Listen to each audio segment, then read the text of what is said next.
Hi guys, welcome to another video about the CyberLink PowerDirector. And what I'm covering again is this blurring feature or blurring mode. And what most people are trying to cover is like a motion tracker or motion blurring.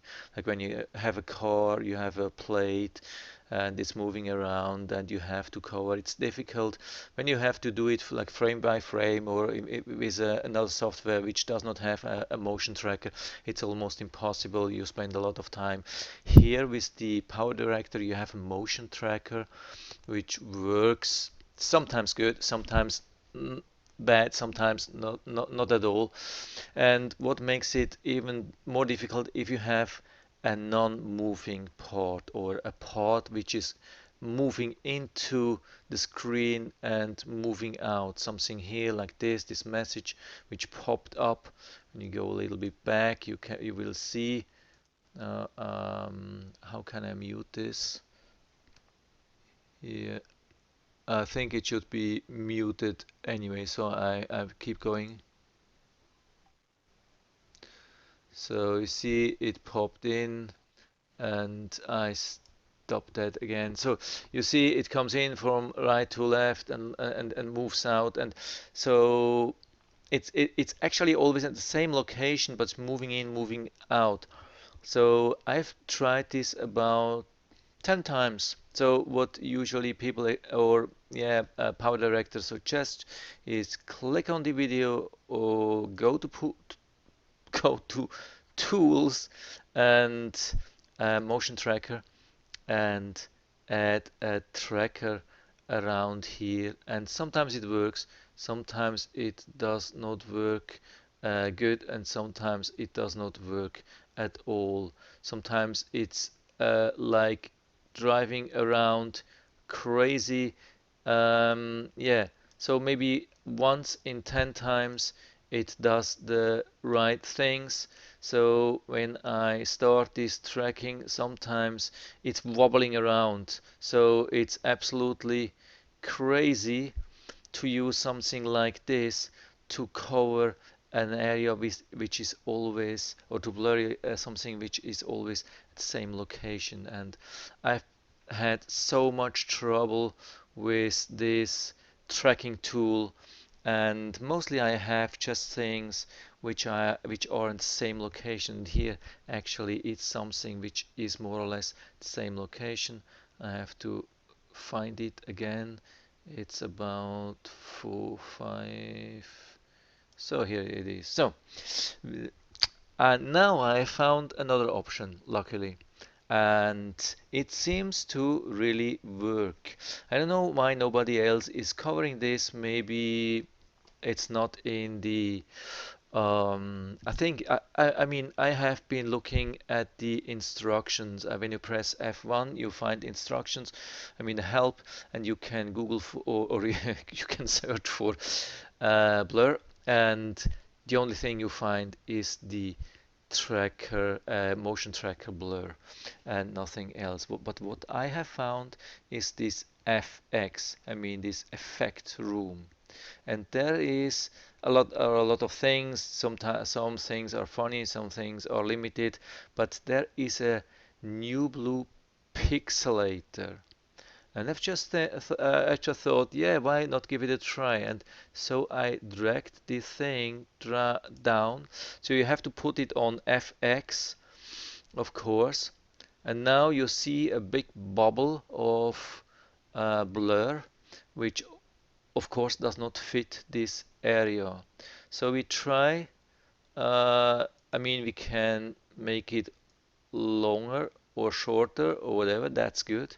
So we can cover actually the part which we want to blur.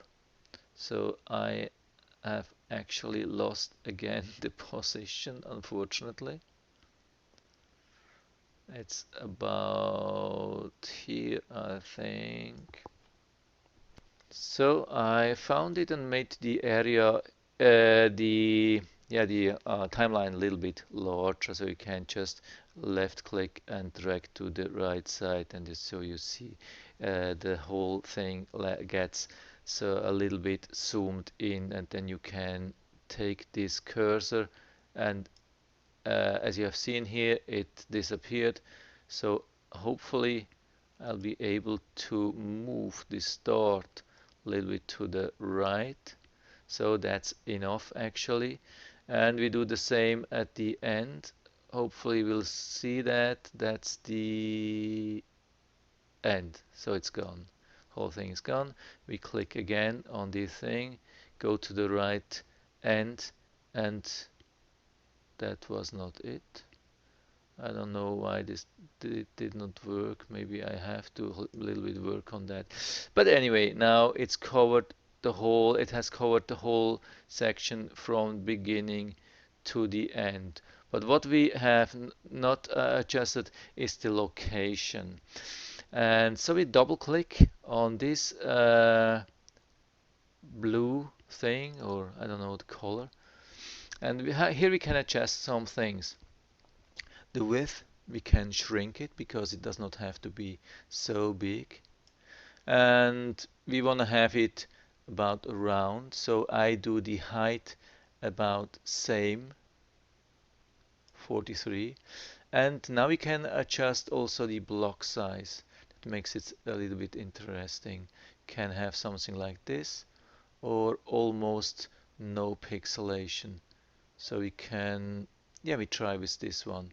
So it's something in the middle. And now what's interesting, here we have the position.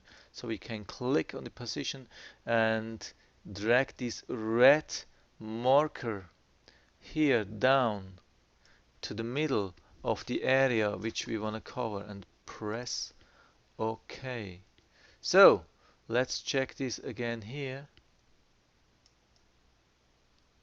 The thing is, what I don't get, usually this covers, this timeline here covers the whole video. I mean, yeah, but not with this, when you use something like this effect. I don't get it, but I mean, you can then work with the thing. So let's check.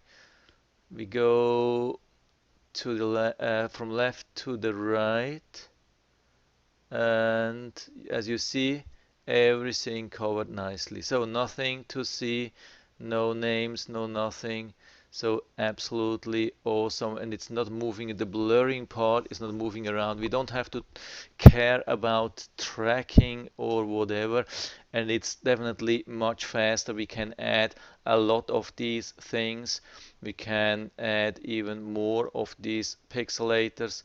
We can, yeah, add endless, and it does not slow much down. When you have a tracker, a motion tracker, and it covers the whole area, the whole video, then it slows down extremely the video I have seen, at least when you do the editing. So I will definitely, I'm thinking about using this most. I've done this already once, and the end result, when you go to produce and let it run and produce the video, the thing is that it does not use, does not need a lot of power. So as you can see, when I start this in really high resolution, it's going very fast. This is 7 minutes video, and you see the countdown or counting of the seconds. It's really fast. So usually PowerDirector is fast, but when you have a lot of things, then it can be a little bit slower. So I cancel this anyway. Um, I'm absolutely happy I found this. I've done so many trials with the tracking, blurring, I mean motion tracker, and then blurring, and in 90% of the cases it has failed. It has not been able to track, it has not been able to stand still. It has, even when I pressed after that I blurred and I pressed OK and I rendered it, I mean generated the video, and at the end it looked totally different.